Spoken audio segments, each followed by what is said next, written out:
News Tiruppur. Tiruppur வீரபாண்டியில் உள்ள அரசு மேல்நிலைப் பள்ளியில் மாணவர்கள் அமர்வதற்கு கூட இடமில்லாமல் இருப்பதாக சமீபத்தில் ஊடகங்களில் செய்தி வந்ததை தொடர்ந்து கல்வித்துறையினர் அது குறித்து ஆலோசனை மேற்கொண்டு வருகின்றனர்.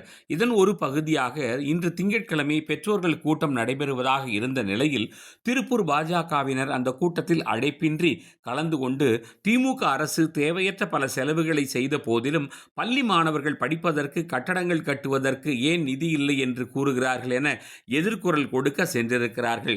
இதனால் பிரச்சனை ஏற்படுமோ என்ற பயத்தில் பள்ளி கல்வித்துறை அந்த கூட்டத்தை ரத்து செய்துவிட பாஜகவினர் சாலை மறியலில் ஈடுபட்டுள்ளனர். ஆகவே அவர்கள் கைது செய்யப்பட்டு தனியார் நிறுவன மண்டபத்தில் வைக்கப்பட்டிருந்து இன்று மாலை விடுதலை செய்யப்பட்டுள்ளனர்.